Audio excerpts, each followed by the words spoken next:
All rise. The Honorable Justices of the Supreme Court. Hear ye, hear ye, hear ye. This court from recess now sitting. Good morning. Please be seated.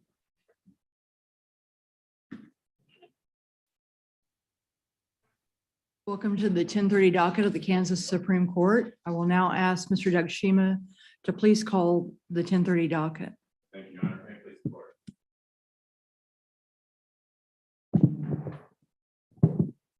The first case on the 10:30 a.m. docket for Tuesday, September 13th, 2022 is appeal number 125160 in the matter of Forrest A. Lowry, original action and attorney discipline, no briefs filed.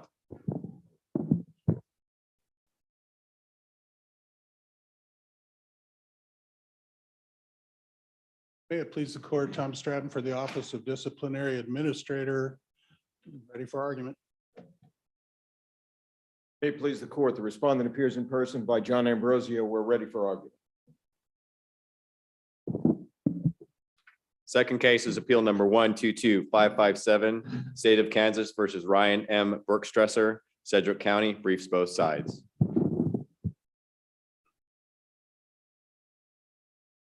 May it please the court, Assistant District Attorney Matt Maloney, present for the state, ready for argument. Your Honor, my name is Randall Hodgkinson. I'm here today on behalf of Ryan Berkstresser, and I'm ready for argument. Your Honor, that concludes the 10:30 docket for today. Thank you, Mr. Shima, and thank you to counsel. And before I call the first case, just a couple of explanations today. On our first case, in the matter of Henry Lowry, we do have two of the justices who have recused in that case. Both Justices Rosen and Justice Biles will not be sitting with us for argument. They will not be conferencing. They will not be participating in the decision in that matter. We are also missing the physical presence on the bench today of Justice Standridge, who is under the weather. Fortunately, she is feeling good enough to be able to listen to the arguments, and she is doing so.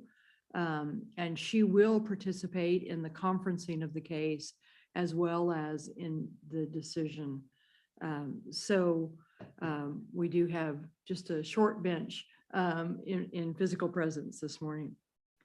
Also, for those of you who may not be familiar with how the Kansas Supreme Court functions, I will tell you that the court generally is what is sometimes referred to as a hot court, which means that we have read our briefs, the briefs that the parties have submitted. We've reviewed the record, or at least portions of the record. We have done legal research in addition to the research that the parties have presented to us. So today we have our computers in front of us. Some of us will be taking notes as we listen to the arguments. We have our own personal notes that we may consult. We may be looking at briefs. We may be looking at citations to cases and other things, but rest assured that when we do that, we are trying to improve our ability to understand the case. We are not being distracted from the arguments, but we are paying attention to the arguments. We appreciate and look forward to, and so we'll now call the attorneys to present those arguments in 125160 in the matter of Forrest Lowry.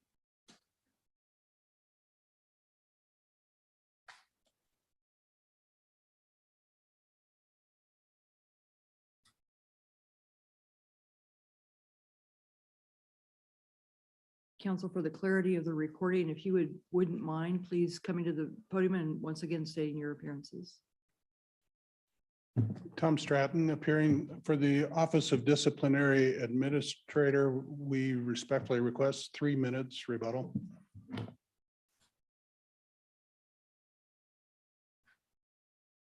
Respondent appears in person by John Ambrosio. Mr. Stratton.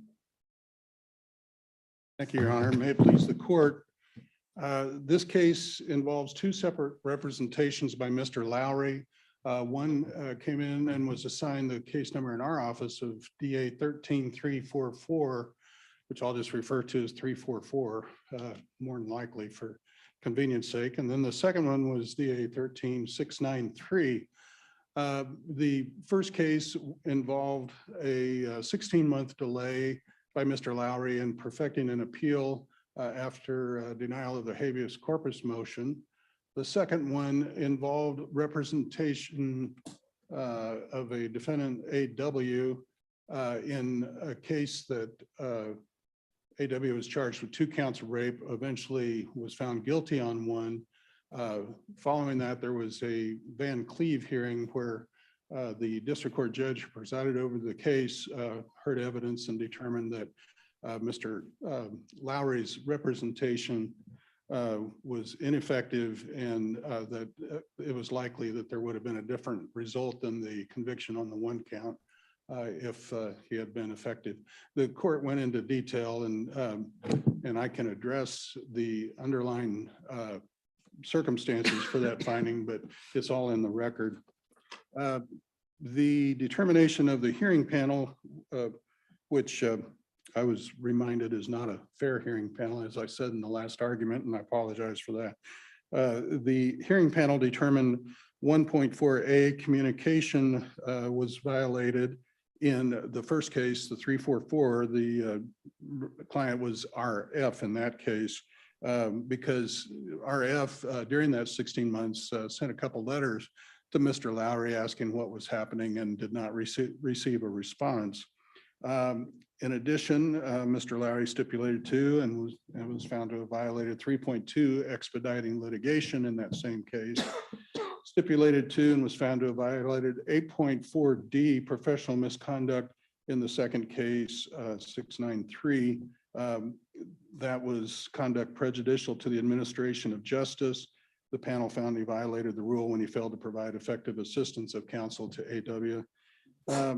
He violated the rule in RF's case as well. It was found by failing to comply with the order appointing him when he did not perfect the appeal for an extended period of time.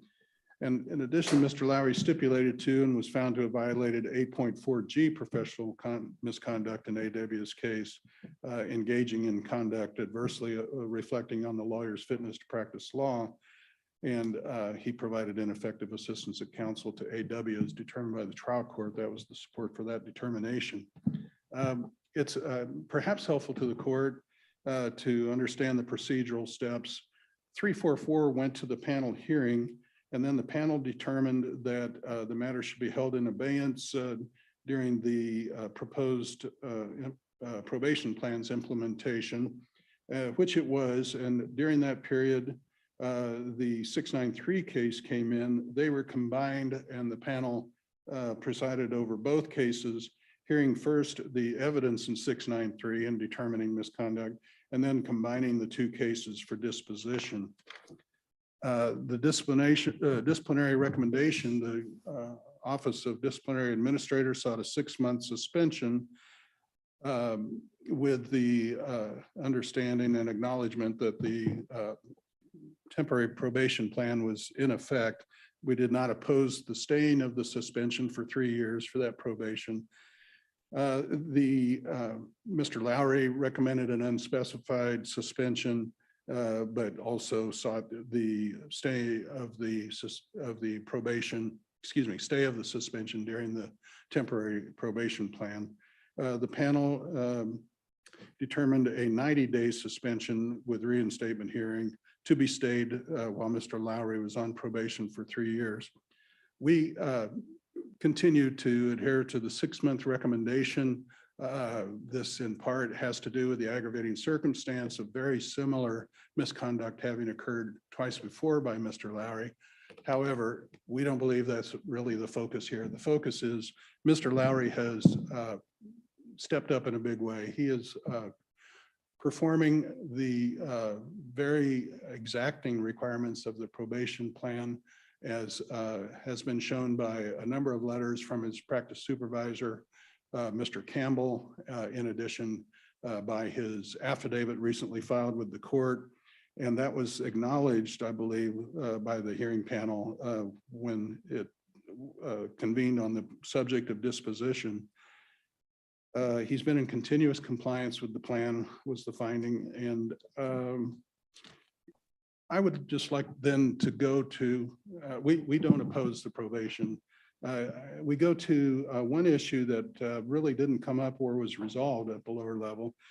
And that is when should the 3 years run if the court determines that probation is appropriate in this case. We note that in the final hearing report, there's mention close to the end of the January 15, 2021 date of initial filing of the original plan by Mr. Lowry and DA 13344. That plan does not say when it should start. The report of the panel hearing does not say when it should start. It appears to be, well, it is, of course, within the court's discretion to set that date. If it determines probation is appropriate and considering the positive steps consistently taken by Mr. Lowry to comply with this plan that he has proposed, the ODA would not oppose the establishment of a starting date that is the same as the starting date of the temporary suspension, January 15th of 2021. I would invite any questions, in lieu of which I've concluded my remarks.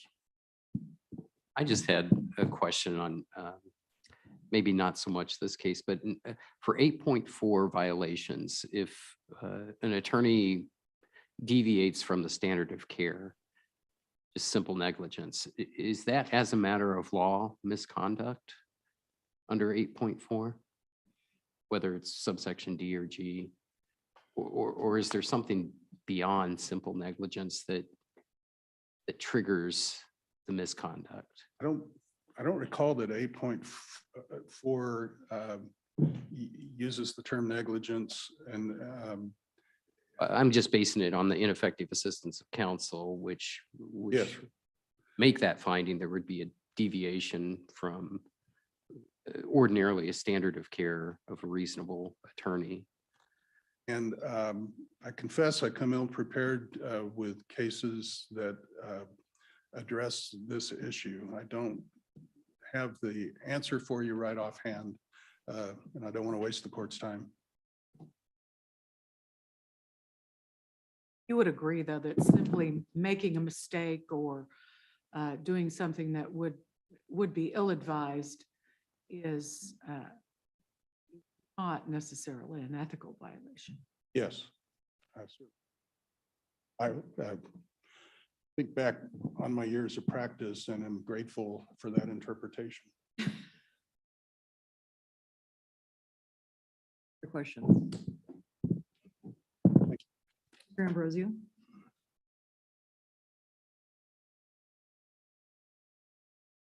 Madam Chief Justice, your honors, may it please the court, counsel. Facts and rule violations as outlined in the report are dead on. We don't have a problem with that, or we would have filed a brief and taken exceptions. I'm honored to represent a lawyer today who works in the court of the poor, and he has worked all of his career in the courts of the poor, representing people that are in dire need of lawyers. He does not take private cases. He only accepts federal and state appointments. And interestingly enough, the supervisor that we have for Mr. Lowry also is in private practice and doesn't take private cases. Even somebody walks in with a bag of money, he will not take it. Mr. Lowry will not take it. They represent only those among us who are poor, disenfranchised, and they're indigent. Is that something new from the time that the probation plan was implemented? Yes and no. Mr. Campbell has not accepted, that's the supervisor, accepted any cases for many, many years where he was paid.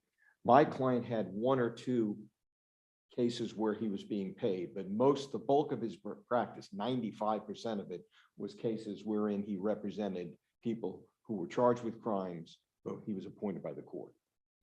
He had a lot of cases before the probation. Ridiculous amount of cases. I think at one time I counted, Your Honor, he had 124 cases. And that's the problem. That was the problem. There's no way anybody can handle that many felony cases. There were a couple of misdemeanors. And he was getting calls from judges all over the state, Arc City, Newton, places like that, to go and do cases, plus federal court in Kansas City and in Topeka. He had too many cases. You couldn't do it. He was meeting himself, coming and going. Even if he worked 100 hours a week, he couldn't service those clients. The reason for that is simple. A lot of people have a hard time saying no to judges. I don't understand it, but he had a hard time telling judges no. A judge would call and say, Mr. Lowry, I've got a sex case. Mr. Lowry, I have a murder case down here. There's nobody. And judges have told me in some of these small communities, they don't have the people with the skills to defend those people or the experience. Mr. Lowry was unable at that time to say to the judges, hey, I can't. I've got 20 cases. I have 30 cases. I've got 6 trials set in a row. I can't. He would accept the cases. The problem was that he was unable to service. And you couple that along with sleep apnea, insomnia, some depression, and general inability to say no to the work when it came in. He was overburdened. He couldn't handle it. He was overwhelmed. And I know that's a term that's thrown around a lot, but he was totally overwhelmed. Hence, we come to the probation plan. Not that it's such a brilliant probation plan that I developed, but because of Mr. Campbell's work and because my client was willing to do the work, it is now working. I think the last report from Mr. Campbell, which my colleague and I received Friday, may have been yesterday. My client is down to 8 felony cases in state and federal court.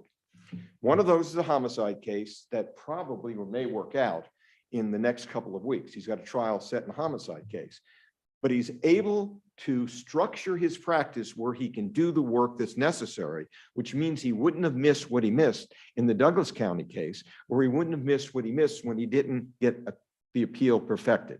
It is really working very, very well. He's losing weight. His insomnia is better. The apnea is better, although that's going to be a battle for the rest of the life.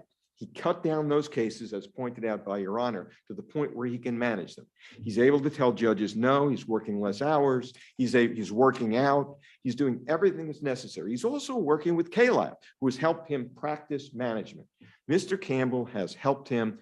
You got to answer your emails. You have to understand what's going on in your cases. You need to visit your clients, not when you feel like it, not that he was like that, but you've got to get over there. You've got to communicate with them.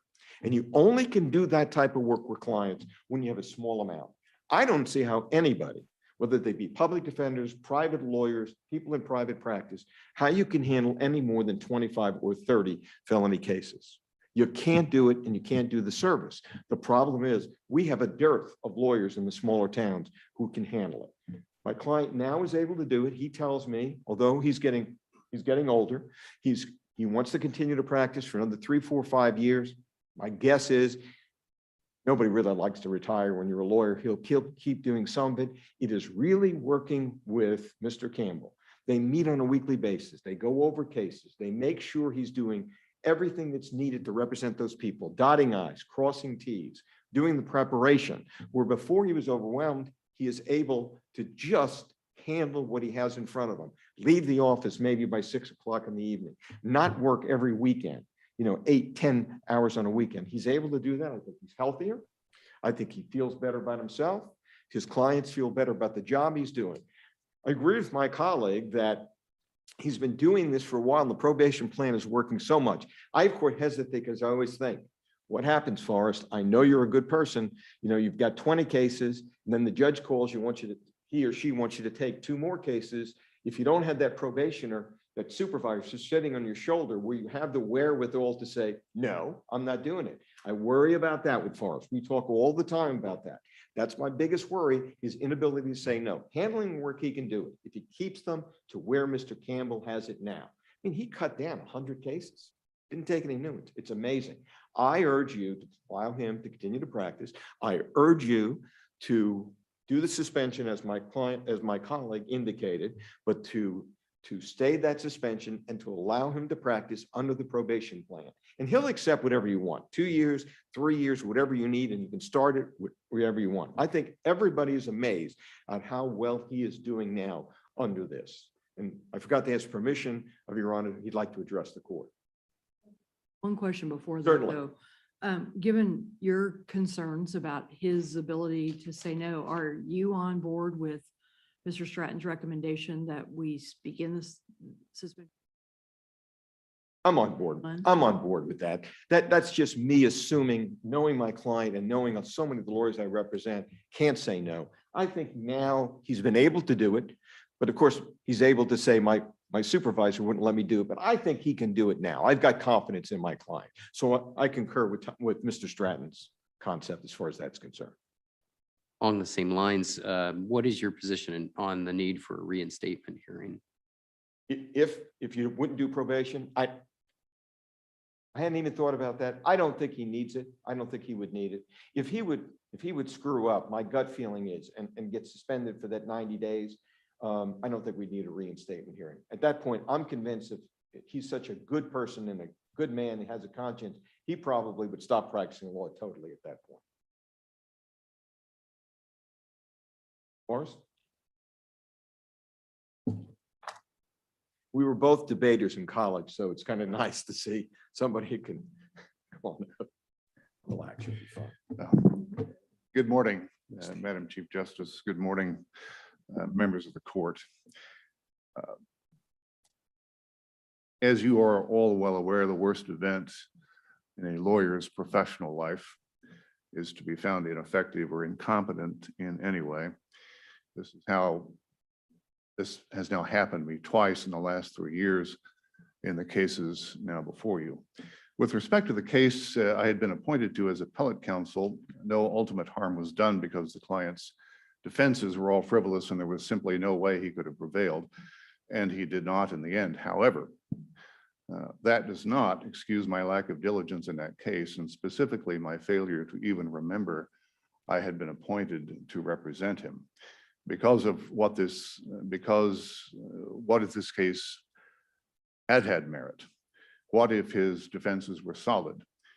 Then because of my inaction, he would have lost more than a year in prison awaiting the justice that I had sworn an oath to protect and for which I was duty bound to advocate.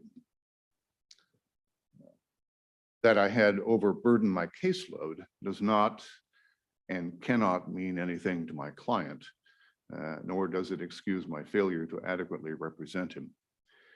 Much worse, however, was my failure to my client in the trial of the rape case in Douglas County, who's 2 years in prison.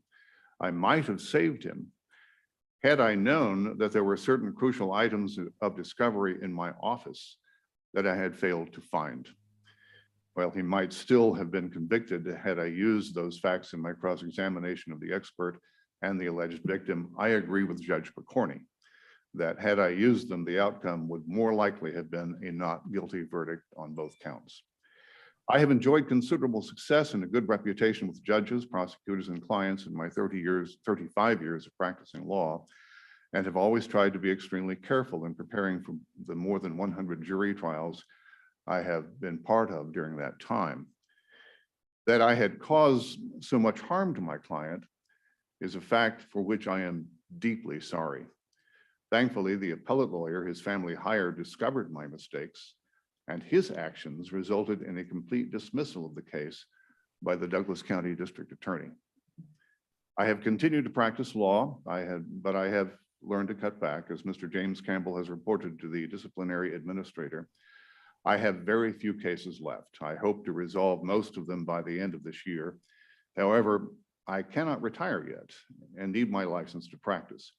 I have many financial obligations, but more than that, I still enjoy what I do and believe I do a lot of good still. The need for criminal trial lawyers who can represent clients charged with serious crimes is acute right now, especially in the rural areas. I have had cases as far away as Arc City, nearly 3 hours from Ottawa, where I live, because they don't have enough experienced attorneys in that area who can take serious appointed cases. I have been under a probation plan for more than a year now, and I have changed my office procedures to make sure none of this ever happens again. I ask you to allow that probation to continue and allow me to practice law a few years more before I retire. Thank you.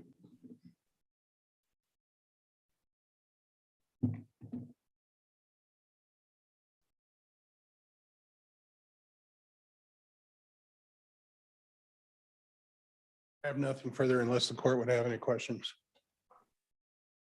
I see none. Thank you, Mr. Stratton. Thank you to all of you for your arguments this morning. The court will take this matter under advisement.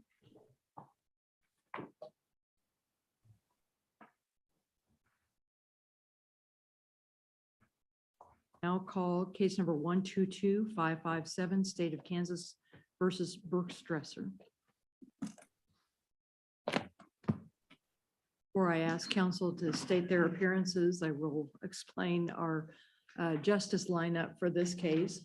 Includes all justices, including Justice Standridge, who is listening and will participate in the case conference and the decision-making in this case. Council? If I could have you both please state your appearances again, just for the recording. Thank you.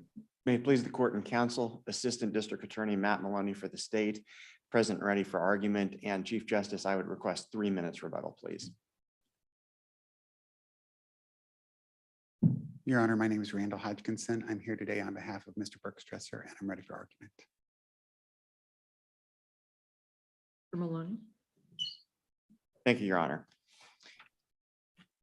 This is, from a factual standpoint, a very straightforward case.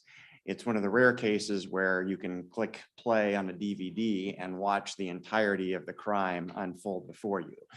So I don't plan to spend too much time talking about the facts. Rather, my plan is two-pronged. First, I plan to focus on this particular case and how I feel the Court of Appeals panel erred in analyzing those facts and coming to their ultimate conclusion that a new trial was necessary. And after that, I plan to more generally speak about the standard that I believe should apply in cases where a defendant is raising an instructional challenge for the first time on appeal. Starting specifically with this case, I would lump what I feel the Court of Appeals did wrong into 3 general categories. First, I would argue that the court erred by focusing attention on the actions of the other drivers who were on the road that day, rather than specifically and only focusing on the defendant's conduct. Second, I would argue that the panel incorrectly second-guessed or reweighed the credibility of Officer Novak in determining whether his safety was at jeopardy on the day of the incident. And third, I would argue that the court essentially completely failed to analyze certain evidence in determining whether a different verdict would have resulted had the instruction been given, or for that matter, whether the instruction was even factually warranted. Because the standard calls to look at all of the evidence. And by failing to do so, I think that was the third way that the Court of Appeals panel erred. Can I get us focused on analytical approach that we need to take here, so we're dealing with the failure to give a lesser included offense, reckless driving, well, on the alternative counts, I guess. You agree that the lesser included instruction was legally appropriate? Yes, because it was a lesser degree of the same crime. I would agree with that. Okay, so you've conceded that. So now our focus is on the factual aspect. And I guess I want you to jump to how we should look at those facts, which is the standard of review question. And I guess I need to tell you, I've got a preservation problem with what you've done. Challenge standard of review saying that we should not look at the facts in the light most favorable to the defendant on an unrequested jury instruction, even though that's our well-stated standard. But I don't see that in your brief to the Court of Appeals. I see it in the petition for review. And if you'd have just taken those paragraphs from the petition for review, where you urge us to change the standard of review and put it into your Court of Appeals brief, then I probably don't have this question. But where in the Court of Appeals brief do you actually urge the panel to reconsider what is the established standard of review? What I saw you do was talk about sufficiency of the evidence and say, well, they're sort of the same thing, but you, and then you move on. So am I missing something in reading your Court of Appeals brief? You're correct that I did not specifically make the argument the way that I did in my petition, and perhaps that was a mistake on my part. I think Part of that is because obviously in writing the brief to the Court of Appeals, there's the awareness that the Court of Appeals cannot go against Supreme Court precedent. Now, of course, I still could have, as we often see defense counsel do, I certainly could have included just a sentence or two saying that the state is preserving this argument for future review by this court. And so to the extent that I did not do that, that was an option that I could have done or could have taken. I think that in my original brief, I certainly never conceded that the evidence should be viewed in the light most favorable to the defendant. I think I was essentially just silent on that particular aspect of things. And it really was just in reading the Court of Appeals opinion and seeing that they so specifically said that that was what they were doing. And as I read the Court of Appeals opinion, and they cited to a case called State versus Williams for that proposition. And as I read through State versus Williams, that was actually a case where the instruction had been requested. And so to the extent that they were relying on an opinion that was a different factual scenario, perhaps that would also be an avenue for this particular issue to be reviewed because it was just brought about by the Court of Appeals opinion. But Your Honor, you're not incorrect as far as whether you were missing anything in the brief. I didn't specifically raise that issue. But with the court's indulgence, if I could nevertheless address it today, as argued in the petition, our view is that viewing the evidence in the light most favorable to the defendant in this scenario is inconsistent with the clear error standard that is set forth by statute when a defendant did not challenge the instruction below. Our position is that that standard should be reserved for defendants or litigants who have challenged the instruction or the lack of an instruction at the trial court level. I think that in addition to just making common sense that this is something that a defendant should have to raise below, I would point out that many times working on appeals, I'm struck by the fact that a lot of times litigants simply don't take positions one way or the other at the district court level on instructions. They don't file proposed written instructions, and at the instructions conference, they largely stand silent. And while there's been a lot of litigation, especially these past couple of years, about whether that should invoke the invited error doctrine, I would argue that if there was an actual repercussion for failing to state a position on an instruction below, that we would have fewer cases where a defendant, or for that matter, the state, would be able to just stand silent below and then challenge whatever the outcome is on appeal. So we think that when a defendant is raising this issue for the first time, that the court should either review the evidence with no deference to either party, or should, even better from the state's perspective, should view the evidence in the light most favorable to the state in this scenario, and should place the burden on the defendant to have to overcome a more stringent standard of review. Now, even if this court disagrees with me on that, our position is that even under the current standard and test, that the Court of Appeals erred in this particular case. First, I do feel that the panel seemed to reweigh the testimony of Officer Novak. He specifically testified that he was concerned for his safety during this pursuit. And yet the panel seemed to say that, well, when you watch the video, he seemed like he was calm. He drove with one hand for part of the pursuit. And therefore, according to the panel, I guess, that meant that he couldn't have really feared for his safety. As I pointed out in the brief and in the petition, just because a trained law enforcement officer is able to keep a calm exterior demeanor during a pursuit does not mean that he did not legitimately fear for his safety. This was a pursuit that led law enforcement to plan to set up the stop strips in the road to try and stop it. And you have his specific testimony saying that he feared for his safety. So I don't think that it should matter that he wasn't visibly panicking, and I don't even know how you would show on a video other than if he was screaming and yelling or sweating through his patrol outfit. I don't think his calm demeanor should discount the fact that we have expressed testimony in the record that he feared for his safety. Is that standard subjective, objective, or both? I think that when you have specific testimony from a witness saying that he feared for his safety, I guess it would be his subjective belief that his safety was in fear. But I think that as an appellate court, then the Court of Appeals should have been bound by that and not been able to simply reweigh that and say, well, we don't believe him. We don't think that he really was in safety or that he really was at risk there. Does it matter that he was a law enforcement officer? I think to the extent that it might explain how he was able to keep a calm demeanor during this type of a pursuit, I would imagine that this was not the first time that as an officer, he had been in a stressful situation. And because he is trained to keep his cool in those types of settings, I think that is where it is relevant.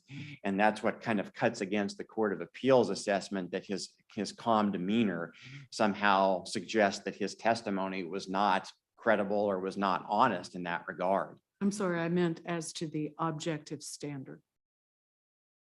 I don't think that it would matter too much whether, I mean, I guess as a trained officer, maybe he's more trained and equipped to drive safely in that type of situation, but I don't think that I don't think that it ultimately matters too much whether it's a civilian or a law enforcement officer that is on the road in this type of situation. I think that anybody who's encountering this type of situation is going to naturally be in some risk of damage to either themselves or their vehicle. Isn't the real problem that the Court of Appeals is focused in the wrong place? It's looking at the reckless driving component of the felony charge as opposed to just deciding whether there were some elements of the lesser included offense for which there was supporting evidence that by the a conviction on the lesser included. I don't see why you would focus at all on an element of the other crime, of the felony crime, as opposed to just looking at the elements of the misdemeanor crime.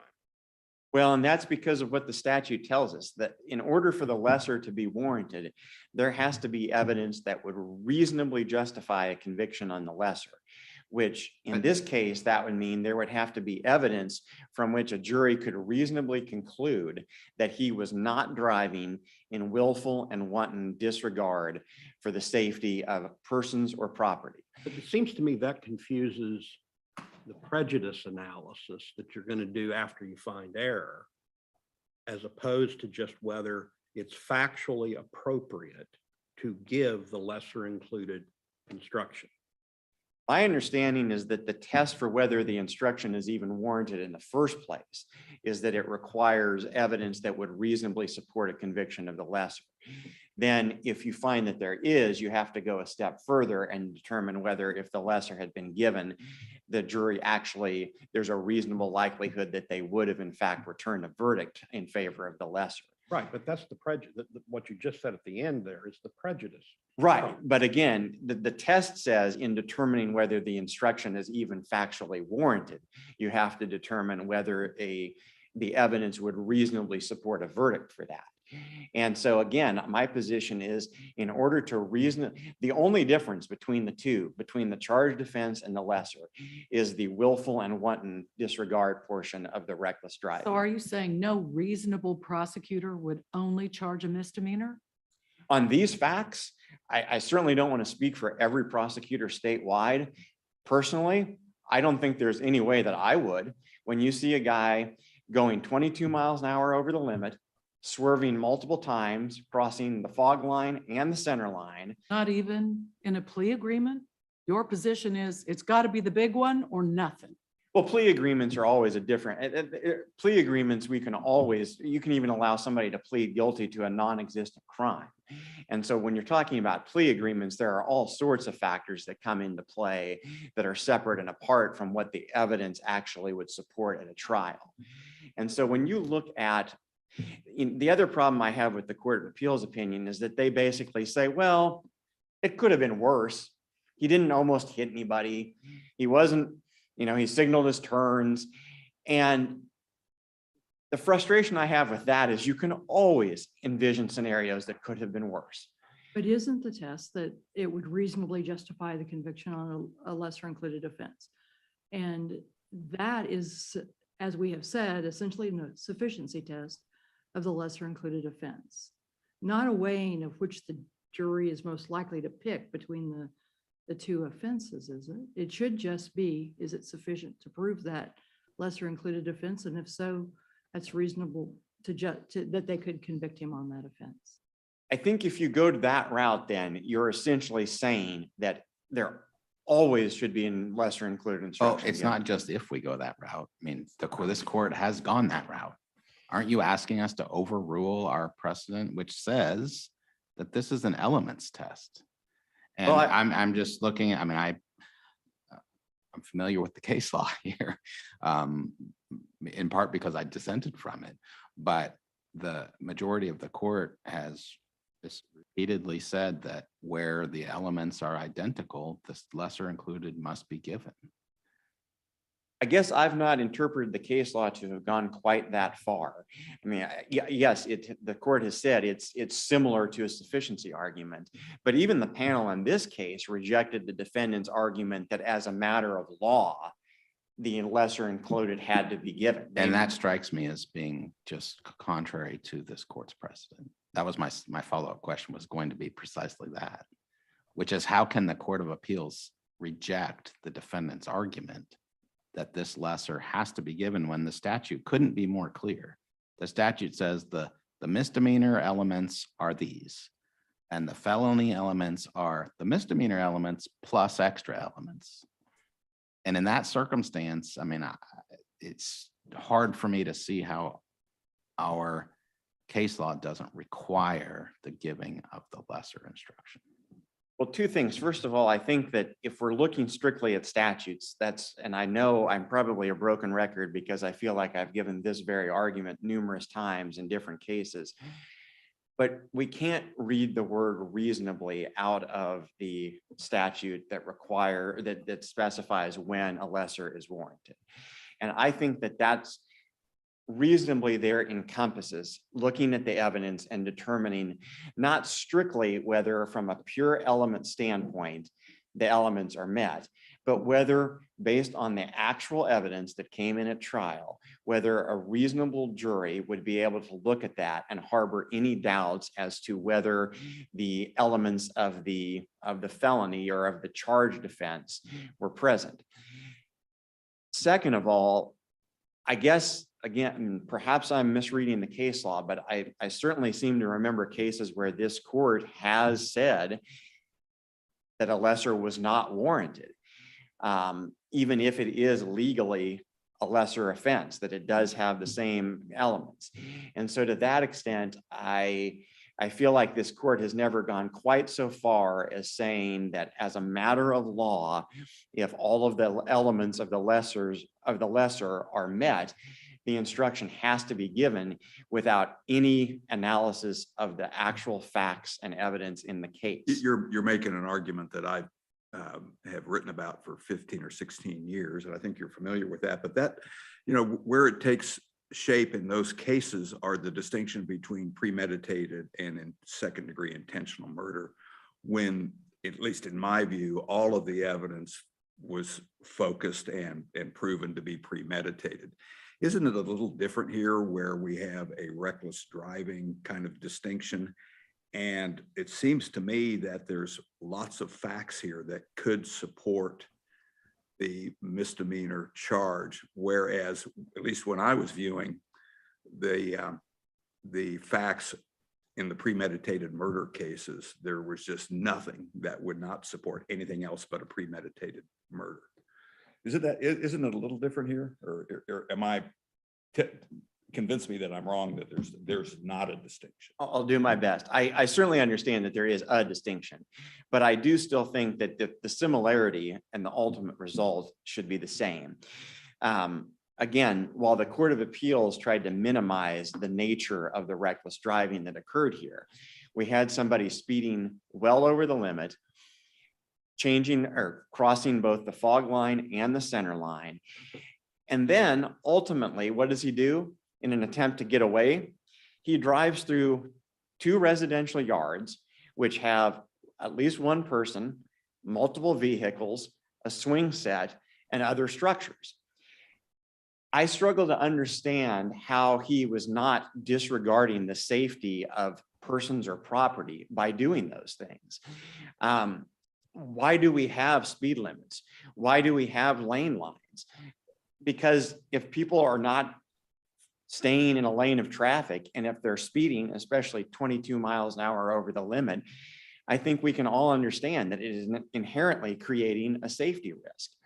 And again, to get back to the other big issue I have with the Court of Appeals opinion, by them saying, well, he didn't almost hit anybody, and the other cars yielded to the pursuit, and that minimized or reduced the risk. Well, why did those cars yield in the first place? They yielded because this defendant was driving recklessly and causing a pursuit. Those cars only had to yield because of the defendant's conduct. And the fact that they were responsible citizens and drivers and took steps to try and protect their own safety has no bearing on whether the defendant was disregarding their safety or not. He is the one whose conduct we're focusing on here. Yes. Could it have been worse? Of course, he could have actually hit somebody. He could have killed somebody. He could have run every stop sign that he saw.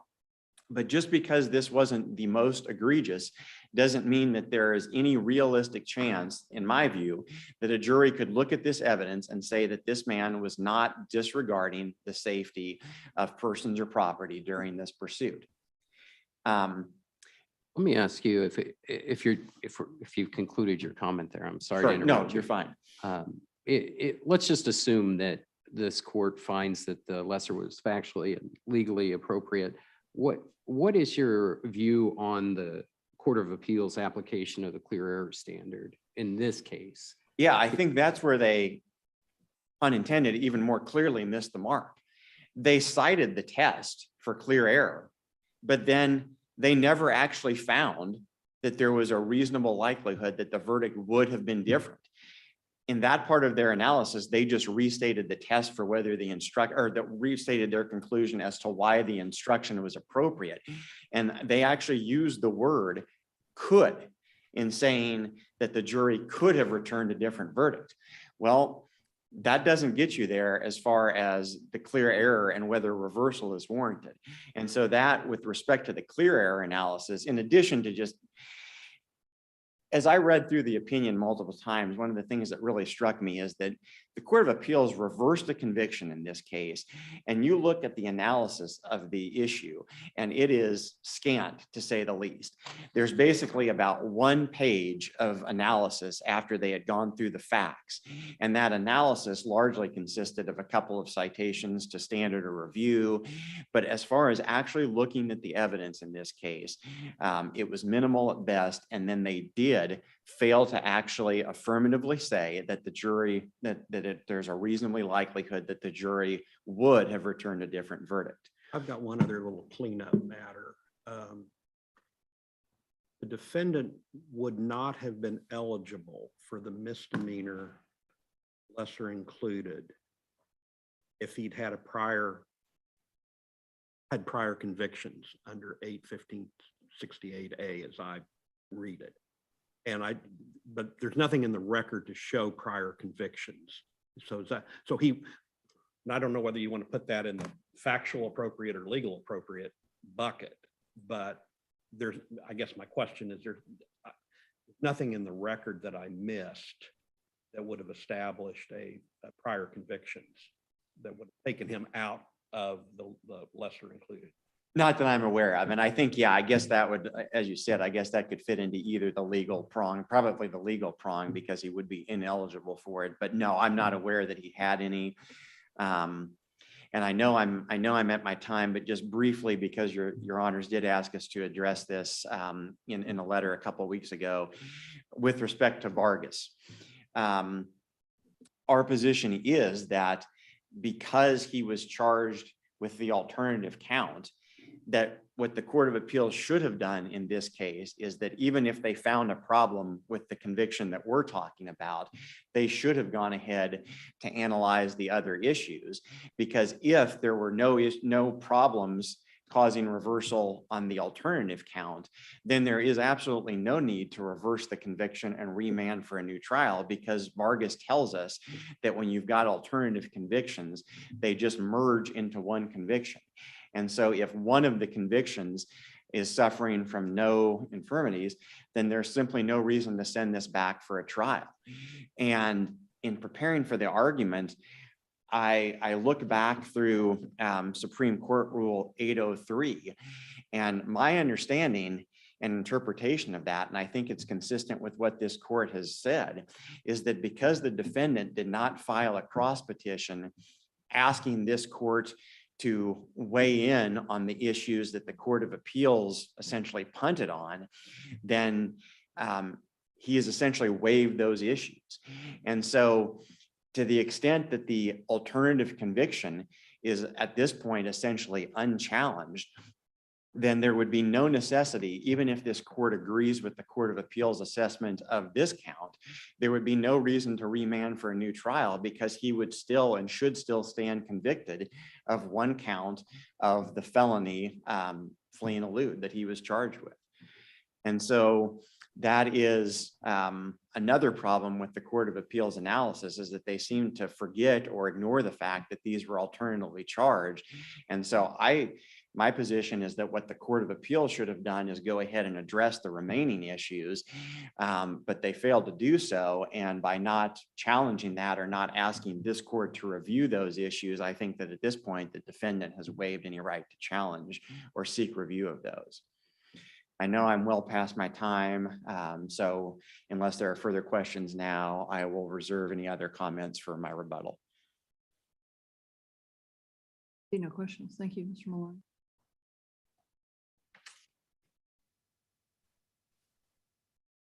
Thank you, Your Honor. My name is Randall Hodgkinson. I'm here on behalf of Ryan Berkstresser. Your Honor, you may or may not know that I work with students at Washburn Law School, and I go out and work with students on some cases. And in fact, this was a case I worked with a student on, and the student happened to be a former law enforcement officer. And I remember when we got done and he looked at the record and looked at the video, he came in and said, well, this is the world's most boring car chase ever. And I was like, that's going in the brief for sure. And you look closely in my brief, you'll see that. And that's sort of the theme for this, or maybe the title of this argument, the idea that the Court of Appeals reasonably and correctly looked at that same video and said it speaks for itself. And that is there a spectrum of sort of severity of recklessness or culpability with regard to these kind of car chases? And the Court of Appeals said, whatever that spectrum is, this is on the lesser end of it. And as a result of that, a jury could have, had they been given the option, convicted this client of a misdemeanor fleeing and eluding. But you would agree, there's a lot of muddled language in the Court of Appeals decision. I mean, but the big one, I think, for you is on the prejudice prong, where they cite the correct test, but then they clearly apply a different test in the process. And that's when they, as counsel pointed out, when they use the word that the jury could have returned a verdict, when the test is they would have. And we have to be firmly convinced that they would have. And that burden is on the defendant. So don't you concede that that part of the court's analysis is askew? No, Your Honor. And it's sort of interesting. And I've thought a lot about the articulation of clear error tests and the different ways that that's been done over quite a while now, really. And I know that there are some articulations of it that talk about would, but at the end of the day, all tests have to be expressed in some sort of probability. I mean, you can't know with certain. And in fact, this court has said the longer standing sort of articulation of clear error, which is there a real possibility that there could have been a different verdict, that's still the law. I mean, that's still the law too. It's just, you haven't used that articulation of it as much as you changed other harmless error test articulations. But at the end of the day, there still has to be couched in some sort of probability. And so I think the Court of Appeals here correctly applied the test, even if they didn't use the words necessarily, but they said, they looked at the evidence and said, is there a real possibility that a jury could have come back with the lesser given the most boring car chase in the world? And the answer in the Court of Appeals, they reasonably and correctly said yes. And so we think that reviewing that evidence that this is, I mean, I sometimes wonder when my colleague would think it would ever be appropriate to have misdemeanor fleeing and eluding. Because unless the person followed every possible law, I don't even know then if my colleague would accept that. That if there's some spectrum here, all the Court of Appeals said is this is on the least severe end of that spectrum. And that's probably where misdemeanor, at least the possibility, the real possibility that a jury might have said that's formed a reasonable doubt and said that's misdemeanor fleeing and eluding. Let's assume we agree with the Court of Appeals result, regardless of whether we could change the words and get to the same place on all these issues. What happens to your other issues that you had raised in relation to, I think it was count 1, which was the 5 or more offenses? What happens to those issues if we agree with the Court of Appeals and remand? So I want to make 2 points, and one of them in response to my colleague, and then to clearly answer your question, because my colleague has suggested in some way I have waived those other things by not filing a cross petition. I admit I didn't file a cross petition, and therefore I can't talk to you in detail about the merits of those issues today because I did not file a cross petition. But it's certainly not my understanding of that the rule says if I want review, I have to do that. I didn't do that, so I know I don't get review from you today, but I certainly expect my client would get their day in court, maybe in some other case. I don't think this is the case, but in some other case. So I want to make it clear, I don't believe I'm waiving anything by not filing a cross petition, waiving the ability to talk to you on the merits of that.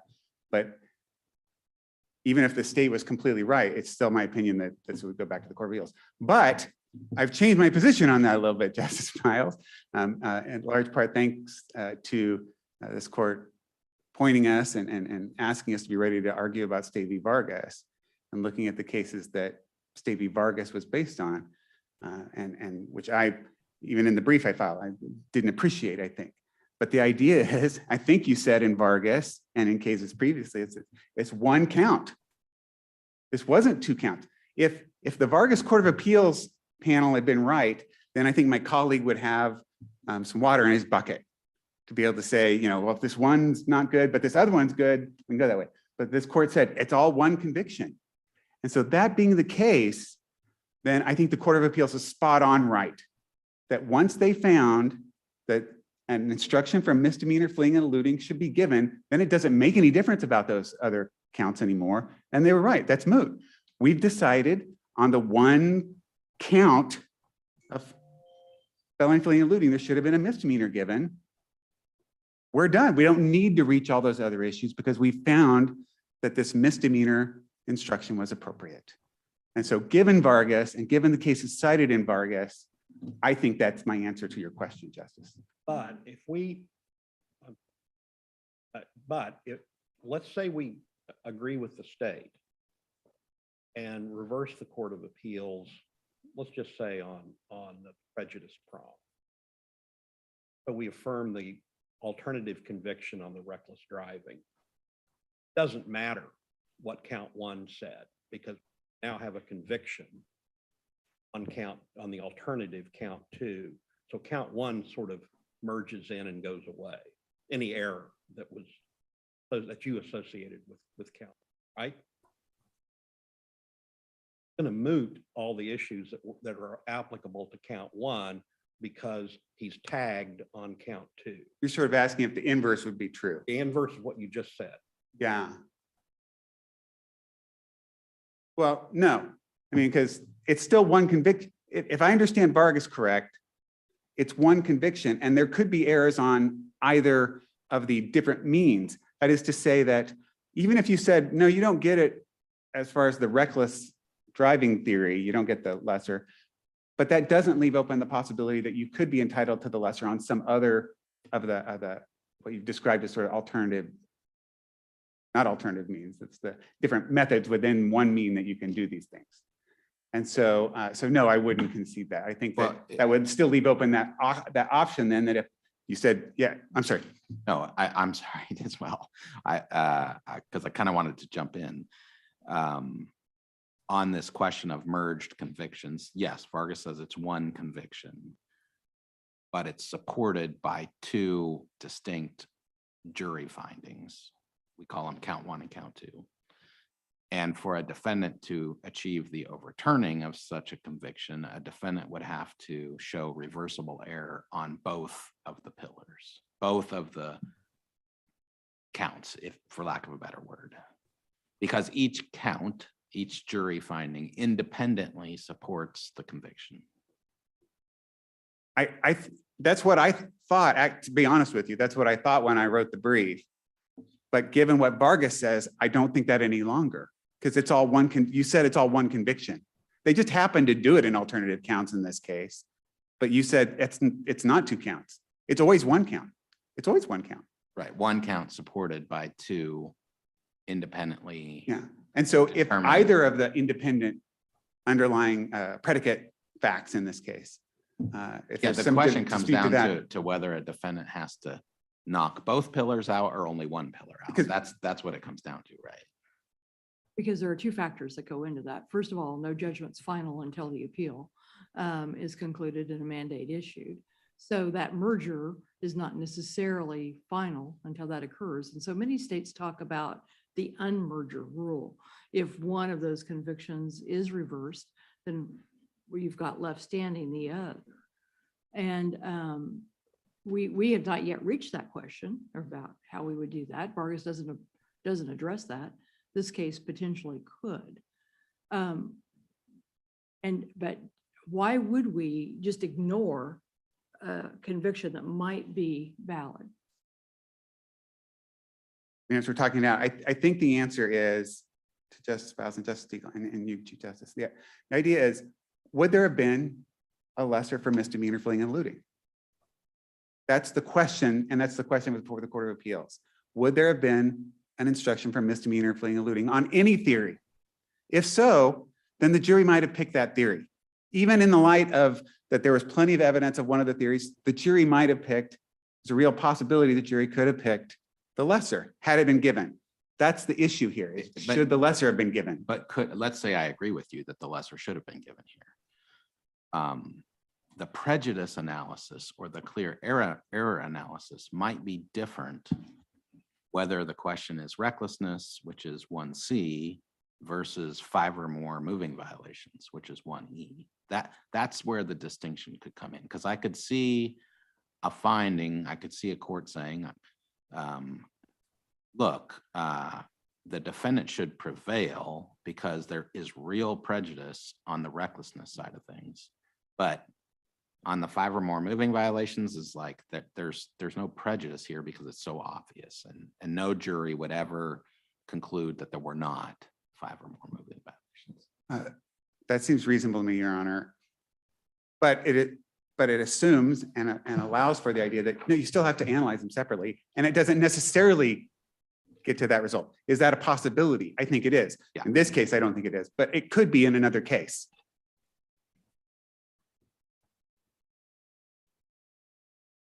I don't have anything else, Your Honor.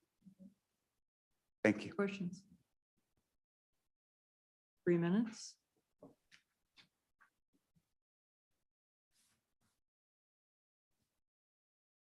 May it please the court. I guess just addressing a couple of things I heard in Mr. Hodgkinson's argument. First, he speculated about in what scenarios, if any, the state would acknowledge that a lesser should be given. I think of one very easily off the top of my head. His point was, unless somebody is perfectly obeying every law.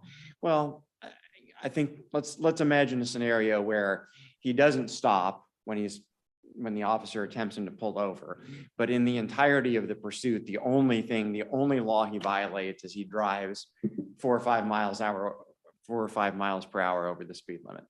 He never swerves, he never crosses the center line, never crosses the fog line, doesn't drive into 2 residential yards that are full of stuff and people.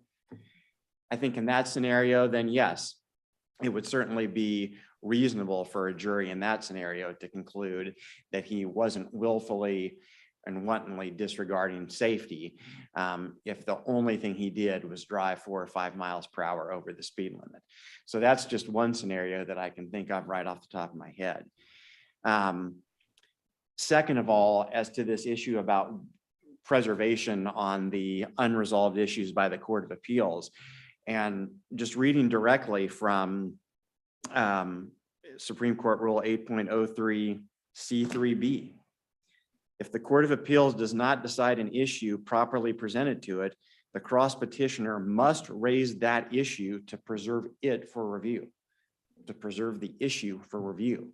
So it's not as simple as saying, well, this court can't directly address the issue at this point, but it should go back down to the Court of Appeals.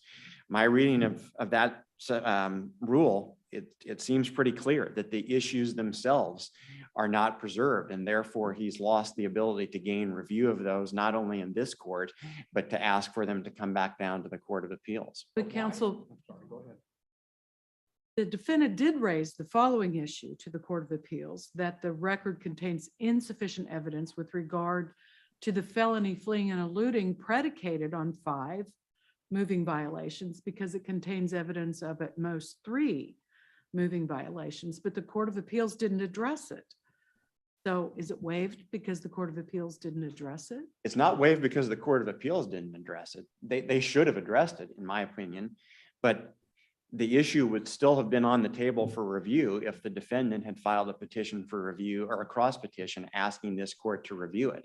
That rule doesn't say that the Court of Appeals failure to address it precludes it from further review. It says that if the Court of Appeals doesn't address it and then the cross petitioner either fails to file a cross petition or fails to raise those issues in the cross petition, then it's deemed waived. Why isn't that an error on your part, on the state's part, rather than on the defendant? I mean, you're trying to get this guy convicted and you've got 2 alternative counts. Court of Appeals threw one of those counts out and then raised their hands and said, we need not to do any more. But your job is to defend the second jury, the jury conviction on the alternative count of 5 or more. And so why wouldn't you come to us and say, even if you agree on the reckless driving count, agree with the Court of Appeals, the Court of Appeals erred by not addressing our other conviction? Because I'm not an aggrieved party. My understanding of petition for review is that in order to file a petition for review, you have to be the aggrieved party. He stands convicted of that alternative count. We did defend that conviction in the brief that we filed to the Court of Appeals. So I can't even conceive of how I would have been able to identify how the state was the aggrieved party in that situation. I think this rule speaks directly to it.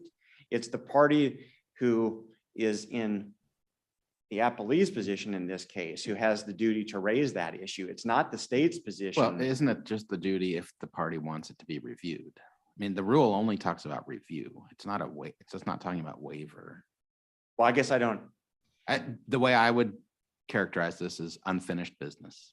And we get that from the Court of Appeals from time to time, where the Court of Appeals resolves a case or thinks it resolves a case on one thing, and then it's got unfinished business. But if that one thing gets reversed on review, our typical practice is to send it back to go say, finish the unfinished business because you were wrong on the one issue that you thought was determinative.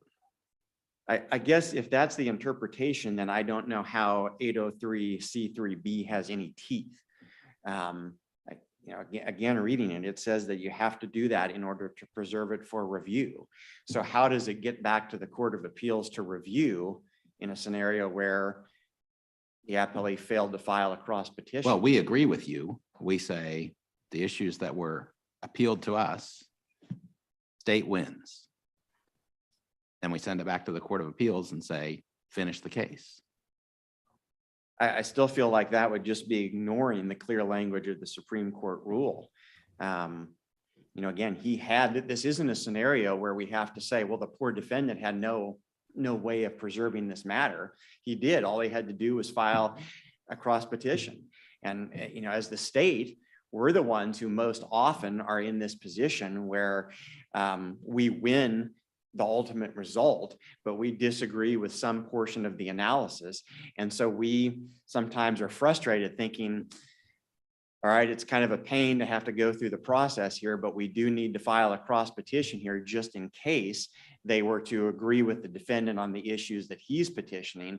Now we need to be able to preserve the arguments that either were not ruled on or the rationale didn't fit with what the state was arguing. So, you know, this rule is not too burdensome on a party. All you have to do is file a cross petition saying, we raised 5 other issues in this brief. The Court of Appeals failed to address them. We're asking that these issues not be waived, or that these remain preserved for review in the event that this case is granted, that review is granted. Just to sum up, one question, I don't know if I answered it as directly or as well as I should have. Justice Siegel, you asked whether the state is essentially asking this court to overrule its precedent as far as when a lesser is warranted. I do maintain that I don't think that that's necessary, but to the extent that this court disagrees, then yes, we would ask this court to revisit that and to hold that there should always be a factual analysis. And it's not as simple as just saying that if all of the lesser elements are established, then automatically a lesser should be given. We do think that there should always be a factual inquiry that revolves around that word reasonable in the lesser included Well, statute. the way we've interpreted reasonable in that context is to say, if the lesser was given, would we reverse it on a sufficiency standard? Is it something different than that? I think that this court should go further than that. And I think. And what should that be? That's the hard part to articulate. Yeah. And I understand the sufficiency, but I've always thought it should be more, but tell me what the more should be. I would advocate going back to the way that it was done for a while, which is to say that is there any question about whether the elements of the charged offense were proven? And that if you can look at the evidence and you can say that all of the elements, that there was clearly of the higher degree, I guess is the language that this court used to use. And I think that that would be what the state would advocate here, is going back to that and saying that if the evidence is clearly of the higher degree, then almost by definition, it wouldn't be reasonable for the jury to convict on the lesser, because the only way you could get to the lesser is if you do feel like there is some reasonable doubt on the charged elements.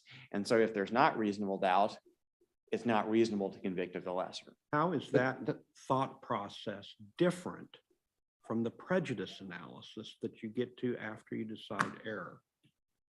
I don't see the difference. You're trying to say for something to be factually appropriate, we've now got to decide what the jury was going to do with this evidence, which is, you know, would the verdict have been different in effect? That seems to be the same test. And if that's the case, then we really need to rewrite everything and just say the only issue on error is whether it's legally appropriate. And then the next question is prejudice. I don't know that they're identical, but I think that they are the error and clear error parts clearly have a lot of common ground.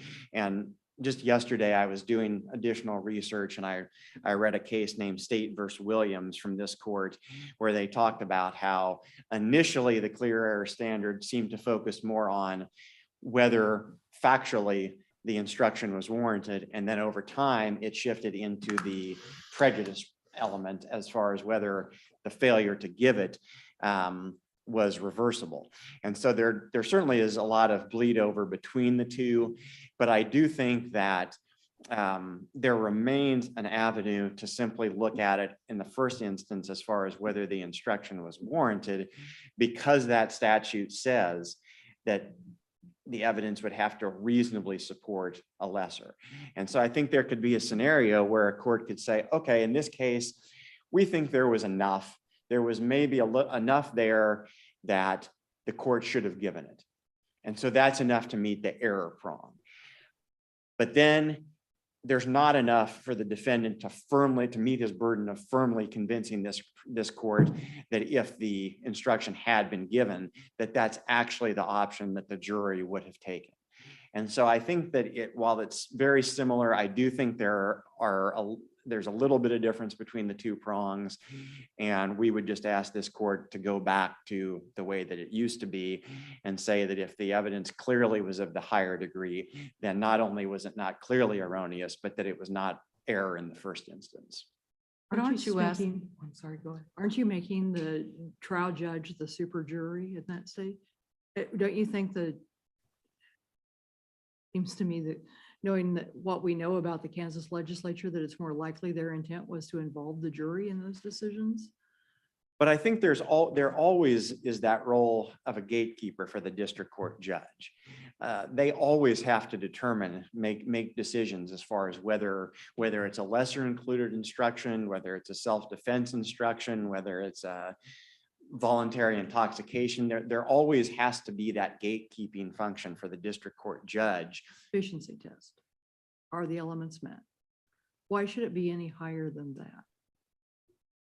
Well, I think that, I guess to circle back to the legislature, if they wanted it to be that simple, that anytime the elements of the lesser are met, then I don't think that the statute would have been written in a way that makes it only necessary when the evidence would reasonably support a verdict. They could have simply said, in any scenario where all of the elements of a lesser offense are established, then as a matter of law, the district judge is required to instruct on the lesser. But they didn't do that. They instead imposed this reasonableness requirement. And I think that's a role that only the judge, the trial judge, can serve. It's not up to the jury to decide for themselves which elements or which crimes they're instructed on. I thank you for allowing me to go well past my time. I hope that I was able to address all of your questions.